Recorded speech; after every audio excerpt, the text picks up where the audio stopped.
Please subscribe and don't forget to press the bell icon to get notified whenever we upload a new video.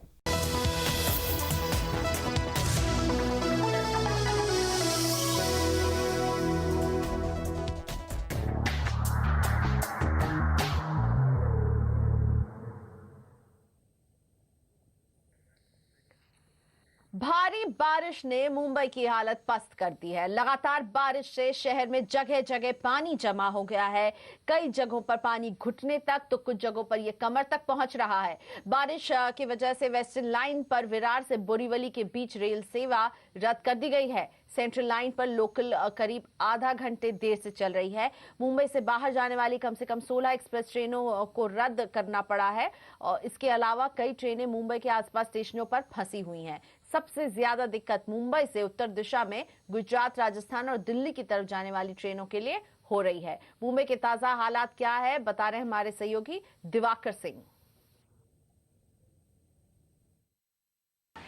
Mumbai में रात में धीमी धीमी बारिश हो रही थी, लेकिन सुबह बारिश 8:30 बजे के करीब तेज हो गई और इस बारिश तेज होने के चलते मुंबई में सिर्फ 15 मिनट की तेज बारिश में कई इलाकों में पानी भर गया और बारिश जैसे जैसे आगे बढ़ी और 2 घंटे के बाद हिंदमाता में 3.5 फीट तो किंग सर्कल में भी 3.5 फीट सहित मुंबई के कई इलाकों में जबरदस्त पानी भर गया, जिसके चलते लोगों को काफी मुसीबतों का सामना करना पड़ा। रोड जो ट्रांसपोर्ट था वो पूरी तरह से जाम हो गया और ट्रेनें आई कि जो है वसई से विरार के बीच ट्रेन बंद कर दी गई है। ऐसा इसलिए क्योंकि नाला सोपारा स्टेशन पर जबरदस्त पानी लग गया था और उस पर ट्रेनों को चलाना संभव नहीं था और इसीलिए इस ट्रेन के बंद होने के चलते, इस लाइन के बंद होने के चलते नाला सोपारा, विरार और वसई से करीब 80% लोग जो है जॉब करने मुंबई आते हैं उनके ऊपर मुसीबत पड़ी, क्योंकि वो लोग दफ्तरों के लिए निकले थे घर से और 7 बजे के आसपास जब अनाउंस हुआ कि ट्रेन बंद हो गई है तो वो पीक आवर शुरू होता है नाला सोपारा वसई से। तो ऐसे में जो दिक्कतें थी वो लगातार बढ़ती जा रही थी, लेकिन गनीमत रही कि 1:30 बजे के आसपास बारिश ने करवट बदली और धीमी हो गई और धीमी होने के चलते जो बारिश का पानी था हिंदमाता और कई इलाकों में वो धीरे धीरे करके लगातार निकलने लगा और अभी स्थिति ये है कि फिलहाल अभी भी 1 फीट के आसपास का पानी है, लेकिन बारिश थोड़ी धीमी है, इसलिए पानी धीरे धीरे निकल रहा है, जो कि मुंबईकरों के लिए राहत की खबर है। मुंबई के उत्तरी इलाके में बारिश से हालात बहुत खराब हो रहे हैं। बोरीवली के बाद लोगों को ज्यादा परेशानी हो रही है। नाला सोपारा स्टेशन के इलाके में हालात का जायजा लिया हमारे संवाददाता विवेक गुप्ता ने। मुंबई और आसपास के इलाकों में पिछले 48 घंटों से काफी तेज बारिश हो रही है, जिसकी वजह से मुंबई और आसपास के इलाकों में रहने वाले लोगों की जीवन पूरी तरह से अस्त व्यस्त हो चुका है। इस समय हम पालघर के नाला सोपारा इलाके में हैं, जहां पर सबसे ज्यादा बारिश हुई है और यही वजह है कि नाला सोपारे की जितनी भी सड़कें हैं और जितने भी चौराहे हैं वो पूरी तरीके से पानी में डूब चुके हैं। और आप देख सकते हैं कि इस समय हम नाला सोपारा ईस्ट के एक चौराहे पर है, जहाँ पर पूरा का पूरा जो चौराहा है और जितनी भी सड़कें जा रही हैं वो पूरी तरीके से पानी में भरी हुई हैं और अंदाजा लगा सकते हैं कि जो आदमी उनके कमर तक पानी भर चुका है, जिसकी वजह से जो यातायात है और जो लोग हैं उन्हें काफी ज्यादा परेशानी झेलनी पड़ रही है। और यही वजह है कि नाला सोपारा और जो पालघर के जो दूसरे इलाके हैं वसई और विरार, वहां पर भी जो पटरियों पर पानी भर गया है, जिसकी वजह से वेस्टर्न रेलवे लाइन पूरी तरह से बंद कर दिया गया है। यही वजह है कि राजधानी एक्सप्रेस, शताब्दी एक्सप्रेस वो यहाँ पर रोक दी गई हैं और जो पैसेंजर वहाँ पे मौजूद है उन्हें बाई रोड यहाँ से मुंबई भेजा जा रहा है। आप अगर मैं अपने कैमरे से बोलूँ जूम करके दिखाएं तो आप अंदाजा लगा सकते हैं कि किस तरीके से जो लोग हैं वो वहाँ पर पानी में फंसे हुए हैं और साथ ही साथ जो गाड़ियाँ हैं वो वहाँ पर पानी में फंसी हुई हैं और सामने ही रेलवे ट्रैक है जो पूरी तरीके से पानी में पूरी तरह से डूबी हुई है। और जो ये नज़ारा है वो वसई के साथ साथ पालघर के जितने भी दूसरे इलाके हैं जहाँ हम वसई की बात करें, विरार की बात करें, वो भी पूरी तरीके से पानी यहाँ पर भरा हुआ है। हालांकि प्रशासन दावा कर रहा है कि पानी को जल्द से जल्द बाहर निकाला जाएगा, लेकिन जो हकीकत है, जो ज़मीनी हकीकत है वो कुछ और ही बयां करिए। अगर हम एक बार फिर से आपको दिखाएं कि आप देख सकते हैं कि जो नाला सोपारा इलाके जो ईस्ट इलाका है वहाँ के एक हम चौराहे के एक बहुमंजिला इमारत पर खड़े हैं, वहाँ के ऊपर से हम आपको नज़ारा दिखाने की कोशिश कर रहे हैं कि किस तरीके से पूरे इलाके में पानी भरा हुआ है। और हालांकि कुछ लोग हैं उन्होंने पूरे दिन छुट्टी कर ली और पानी को बारिश को एंजॉय भी कर रहे हैं, लेकिन जो दफ्तर जाने वाले लोग हैं और जो स्कूल जाने वाले बच्चे हैं उन्हें इस बारिश का काफ़ी ज़्यादा खामियाजा उठाना पड़ रहा है। और मौसम विभाग का मानना है कि आने वाले 48 घंटे में तेज बारिश हो सकती है। इसलिए मौसम विभाग अनुरोध कर रहा है कि जिन लोगों को ज़्यादा काम हो वही घरों से बाहर निकलें और ना काम हो तो घर से बाहर ना निकलें। तो बारिश थमने का नाम नहीं ले रही। मौसम विभाग के डिप्टी डायरेक्टर के.एस. होसलीकर मेरे साथ जुड़ रहे हैं। मिस्टर होसलीकर, स्वागत है आपका CNBC आवाज पर। क्या ताज़ा अनुमान आप हमें अभी बता सकते हैं? मुंबई में कब तक बारिश होती रहेगी इस तरह? जहाँ तक पिछले 24 घंटे की सिचुएशन है, मुंबई, पालघर, ठाणे, डहाणू, रायगढ़, इन सभी जगह पर 20 सेंटीमीटर से मतलब 200 मिलीमीटर से ज्यादा वर्षा कई जगह पर रिकॉर्ड की गई है। आज सवेरे खास करके 8:30 से 11:30 बजे तक नवी मुंबई, पनवेल, नेरुली इन जगह पर जो है 100 मिलीमीटर से ज्यादा बरसात हुई। सबरबंस में कुछ जगह पर 80 मिलीमीटर की बरसात हुई, जिसको हम अत्यंत भारी वर्षा कहते हैं। लेकिन दोपहर के बाद बरसात में जो है थोड़ा सा स्पीड उसकी कम हो गई, उसकी जो गति है वो थोड़ी सी धीमी हो गई है। लेकिन वार्निंग्स है आज के लिए और कल के लिए कि मूसलाधार अति मूसलाधार वर्षा मुंबई में, ठाणे में, ग्रेटर मुंबई में और डहाणू, पालघर इन इलाकों में आने वाले 24 से 48 घंटे में होने की संभावना मौसम विभाग ने दी है। क्या इस बीच हाई टाइड की भी कोई खबर है? क्योंकि अभी आप बता रहे हैं कि कल से अभी तक के बीच में 200 mm से ज्यादा की बारिश एक तरह से हो चुकी है। अगले 48 घंटे क्रूशियल रहेंगे। इसमें कहीं हाई टाइड आने का भी कोई अनुमान अभी आ रहा है क्या बाहर?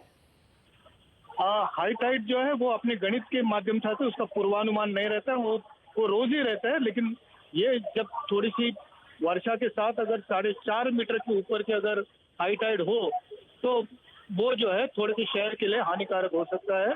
और जहां तक रेनफॉल की स्थिति है, आने वाले 2 दिन में कल के बाद आपको इसके सिचुएशन में सुधार की संभावना बताई है मौसम विभाग ने। बरसात तो होगी लेकिन सुधार होगा। धन्यवाद होसलीकर जी, आपने वक्त निकाला CNBC आवाज के लिए, बताते हुए कि कल के बाद थोड़ी सी बारिश जो है वो कम होती हुई नजर आएगी। लेकिन अब आज की रात और कल क्रूशियल रहने वाले हैं मुंबई के लिए। ट्रेन सेवाएं कुछ पैचेस में ठप हैं, अभी रोड्स पर जाम लगा हुआ है और ये स्थिति कल भी बरकरार रह सकती है, क्योंकि मौसम विभाग का अनुमान कह रहा है कि बारिश कल भी जोरदार होगी मुंबई में।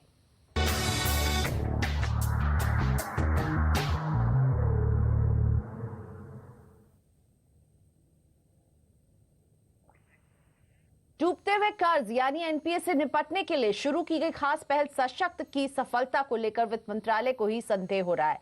वित्त मंत्रालय के सूत्रों के मुताबिक इस योजना से बैंकों पर बोझ घटने के बजाय बढ़ सकता है। इस खबर की सारी डिटेल्स देने के लिए मेरे साथ जुड़ रहे हैं CNBC आवाज के economic policy editor Laxman Roy. Laxman, वित्त मंत्रालय को जो है सशक्त पर ज्यादा भरोसा आपके सूत्र बता रहे नहीं है, क्यों संदेह उठ रहा है ये? देखिए, दरअसल जब ये सशक्त योजना का ऐलान किया गया था उसके बाद से मैं वित्त मंत्रालय में ये जानने की कोशिश की कि आखिर योजना किस तरह से काम करेगी और कितनी सफल हो पाएगी, कब तक इसका रंग दिखने लगेगा। तो मुझे आश्चर्य हुआ ये जान करके कि वित्त मंत्रालय के कई वरिष्ठ अधिकारी इस योजना को लेकर बहुत ज़्यादा उत्साहित नहीं देखे। उनका मानना है कि इससे बैंकों के ऊपर बोझ कम होने के बजाय बोझ और बढ़ सकता है। इसके पीछे कई सारी ठोस दलीलें दी गई मुझे। पहली दलील तो ये कि जब NCLT जैसी व्यवस्था, ठोस व्यवस्था मौजूद थी तो फिर सशक्त लाने की जरूरत नहीं थी। NCLT के जरिए हमें डूबते हुए कर्ज से वसूली के पर कोशिश करनी चाहिए। अब पिछले कई मामलों में NCLT काफी सफल भी रहा है। दूसरी बात यह कि इस सशक्त योजना के तहत अल्टरनेट इन्वेस्टमेंट फंड यानी AIF बनाने का प्रस्ताव रखा गया है। सूत्र बता रहे हैं कि कई सरकारी बैंक इस AIF में पूंजी डालने या फिर AIF बनाने को लेकर बहुत ज़्यादा उत्साहित नहीं दिख रहे हैं। हालांकि उनके ऊपर दबाव है कि जल्द से कम 1 या 2 AIF अल्टरनेट इन्वेस्टमेंट फंड बना लीजिए। सरकारी दबाव में अगर AIF बना भी लेते हैं तो आखिर पूंजी की ज़रूरत पूरा करने के लिए बैंकों को पैसा चाहिए होगा। ऐसे में बैंकों के ऊपर बोझ बढ़ेगा बजाय कि बोझ घटने को लेकर। सरकार का दावा था कि निजी कंपनियाँ AIF में पैसा डालेंगी, तो अभी तक निजी कंपनियों की तरफ से भी बहुत ज़्यादा उत्साह नहीं दिखाया गया है। तो AIF भी एक बहुत ज़्यादा सफल हो पाएगा कहना मुश्किल है। तीसरी बात कि जो सशक्त योजना है उसके तहत जब काम शुरू किया जाएगा तब तक अधिकांश बड़े मामले, जो लोन के बड़े मामले हैं, वो एनसीएलटी में जा चुके होंगे, क्योंकि रिजर्व बैंक की तरफ से जो आदेश जारी किया गया उसकी तय समय सीमा खत्म हो रही है। उससे पहले एनसीएलटी की प्रक्रिया शुरू हो जाएगी। अधिकांश मामले एनसीएलटी में पहुंच जाएंगे, फिर वहां से मामले को लेकर के एआईएफ के जरिए या फिर दूसरे तरीके से निपटाने की कोशिश होगी, जो कि बहुत सही नहीं माना जा रहा है। धन्यवाद लक्ष्मण इस पूरी खबर के लिए। और इसी के साथ बढ़ते हैं आगे, बात करते हैं बाजार की। और आज बाजार में खूब जोरदार तेजी दिखी है। आज काफी ऊंची छलांग लगाई है बाजार ने। निफ्टी 5 महीने के ऊंचाई पर पहुंचा है। सेंसेक्स ने भी आज ट्रिपल सेंचुरी मारी। इसके अलावा मिड कैप बैंक निफ्टी में भी जोरदार खरीदारी दिखी है। बाजार पर और विस्तार से चर्चा करते हैं। मेरे साथ जुड़ रही है मेरे सहयोगी हर्षदा सावंत। हर्षदा, आज का दिन बाजार के लिए बढ़िया रहा, क्या हाईलाइट्स आप लेकर आई हैं हमारे लिए? भारतीय बाजारों में आज शानदार तेजी का सत्र। मंगलवार सुबह से ही हमने देखा एक अच्छा खासा तेजी का मूड पकड़ा, क्योंकि विदेशी बाजारों से काफी तेजी के संकेत थे।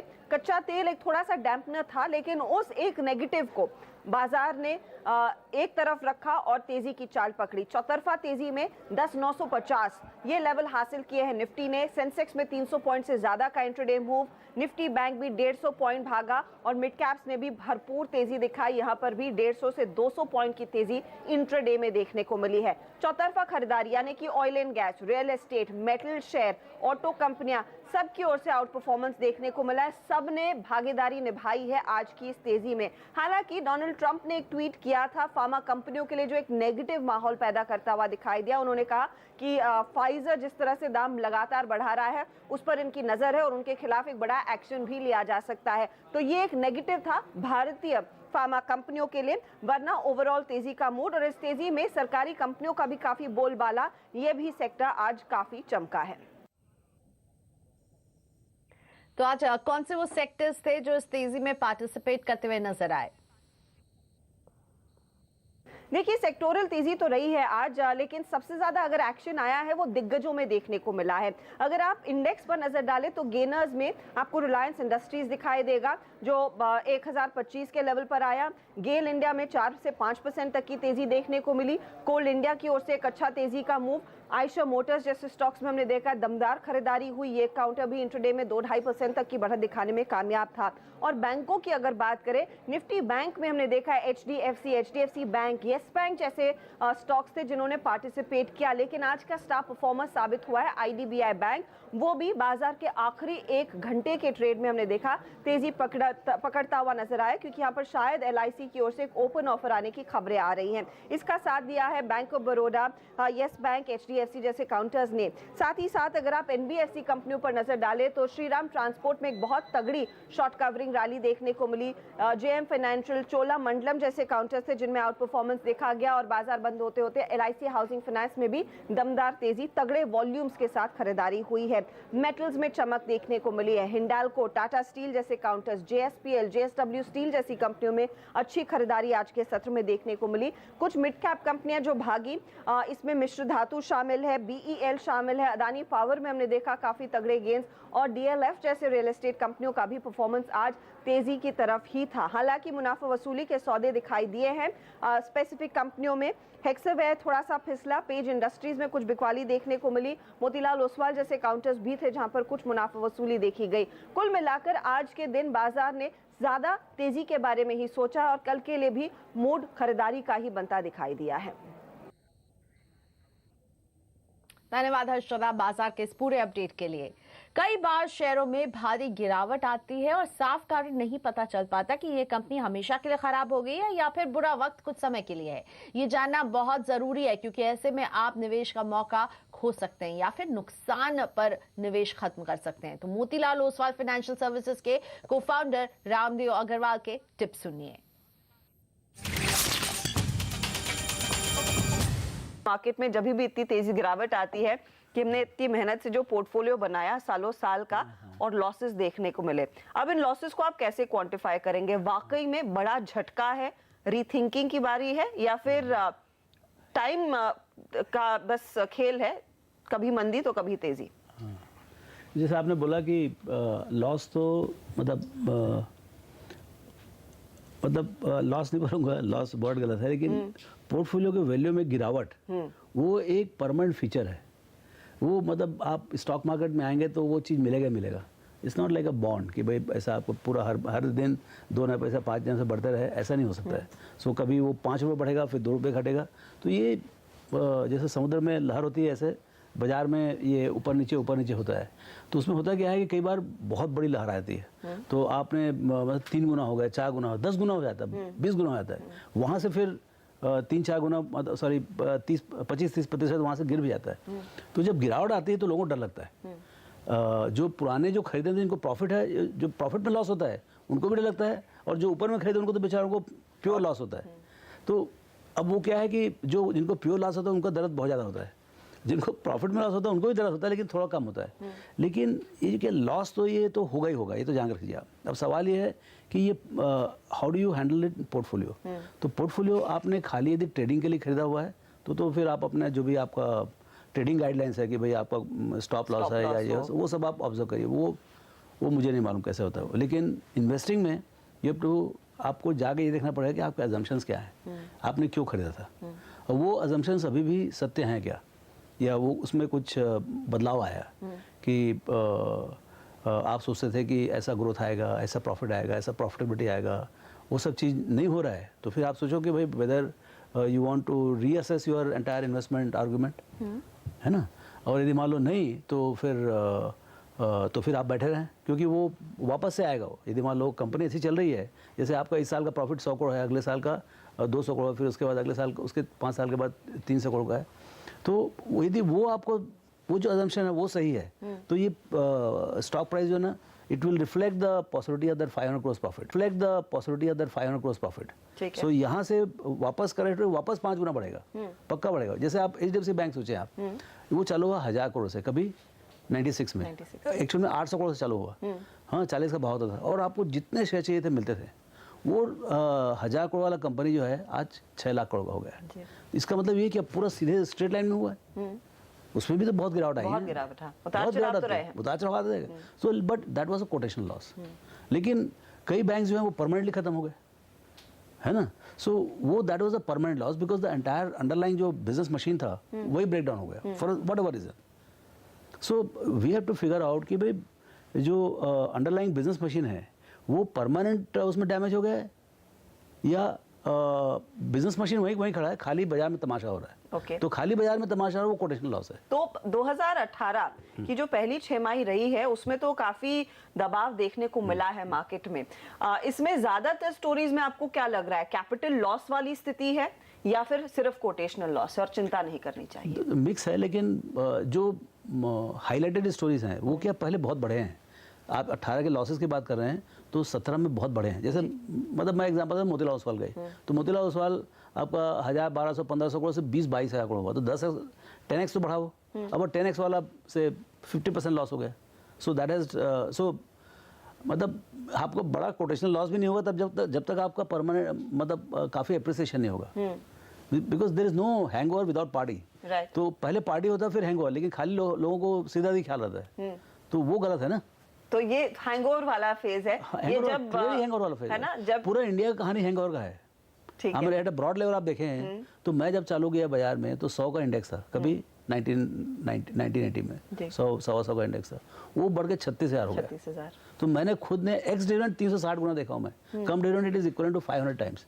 अब इसमें क्या मंदी करोगे, जितना भी कई बार बहुत ड्रॉ डाउन हुआ है, जैसे आपका 92 में देखें आप 4500 गया, 4500 से 2200 आया, 2200 वाला बढ़ के 6000 हुआ, 6000 वाला वापस 2500 आया, 2500 वाला फिर 21000, 21000 वाला गिर के 8000, 8000 वाला अभी आपका जो है ये 36,000 हो गया। तो ये लाख भी होगा, 2 लाख भी होगा, समय लगेगा, लेकिन बीच बीच में ऐसे बड़े ड्रॉडाउन्स होते रहेंगे विच विल बी कोटेशनल।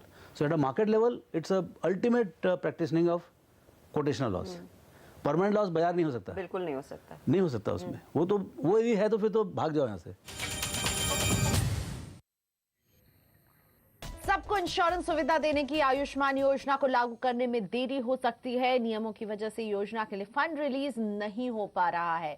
ज्यादा डिटेल्स दे रहे हैं प्रतीक श्रीवास्तव। प्रतीक, आयुष्मान योजना को लागू करने में क्या दिक्कत आ रही है?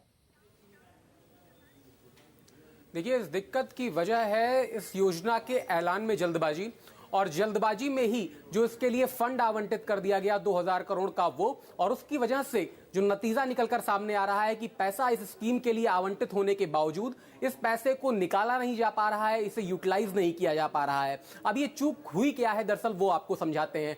जो केंद्र और सरकार और राज्य सरकार की जो साझा योजना होती है उसमें आमतौर पर होता ऐसा है कि जो फंड का पैसा होता है वो राज्यों की ट्रेजरी में, यानी केंद्र का जो शेयर होता है 60% का, वो राज्यों की ट्रेजरी में सीधा चला जाता है। लेकिन इस योजना का जब खाका खींचा गया, जो कि बजट में ऐलान करने के बाद खींचा गया, उसमें यह तय किया गया कि पैसा एस्क्रो अकाउंट में डाला जाएगा, जिससे राज्य जो है वो किसी भी सूरत में फंड का दुरुपयोग ना कर सके और जो बेनिफिशियरीज हैं उनके इसी काम के लिए इस पैसे को लगाया जा सके। अब चूंकि एस्क्रो अकाउंट में पैसा जाना है, इसीलिए संसद से इसकी दोबारा मंजूरी लेनी होगी और मानसून सत्र में सरकार की यह कोशिश रहेगी स्वास्थ्य मंत्रालय की कि दोबारा इस फंड की मंजूरी ली जाए। और इस प्रक्रिया में जब देरी हो रही है और जो एस्क्रो अकाउंट में जो पैसा अब तक चला जाना चाहिए था राज्यों के साथ, जिनके साथ करार हो चुका है, वो पैसा नहीं जा पाया है। जो ढांचागत जरूरतें हैं, जो बुनियादी जरूरतें हैं, वो इसकी वजह से रुकी हुई हैं। आपको बता दें कि बजट में करीब 2000 करोड़ रुपए का फंड इसके लिए आवंटित किया गया था, जिसमें से 600 करोड़ का जो बजट था वो राष्ट्रीय स्वास्थ्य बीमा योजना के लिए था, जो कि अब आयुष्मान भारत की स्कीम के तहत, जिसके तहत 5 लाख का स्वास्थ्य बीमा 10 करोड़ परिवारों को दिया जाना है, उसमें सम्मिलित कर दिया गया है। लेकिन बाकी बचे भी जो 1400 करोड़ की रकम है, वो भी जो है आयुष्मान भारत की जो अथॉरिटी है इस स्कीम को इंप्लीमेंट करने के लिए निकाल नहीं पा रही है। इसके अलावा जो दूसरी महत्वपूर्ण जानकारी हमारे पास ये है कि इस योजना को लागू करने के लिए स्वास्थ्य मंत्रालय ने 2100 करोड़ रुपए की अतिरिक्त मांग की है और यह कहा है कि इस योजना के इंप्लीमेंटेशन के लिए जो प्रीमियम की रकम जानी है उसके लिए हमें 2100 रुपए का अतिरिक्त बजट दिया जाए। जी, धन्यवाद प्रतीक इस पूरी जानकारी के लिए। ट्रिपल तलाक के बाद मुस्लिम महिलाएं अब हलाला और बहु विवाह रोकने के लिए सख्त कानून की मांग कर रही हैं। आज आवाज अड्डा में हम आपसे पूछ रहे हैं कि क्या सरकार के दखल देने से मुस्लिम महिलाओं का भला होगा। आप हमारे ट्विटर हैंडल @CNBC_आवाज पर जाकर अपनी राय दे सकते हैं।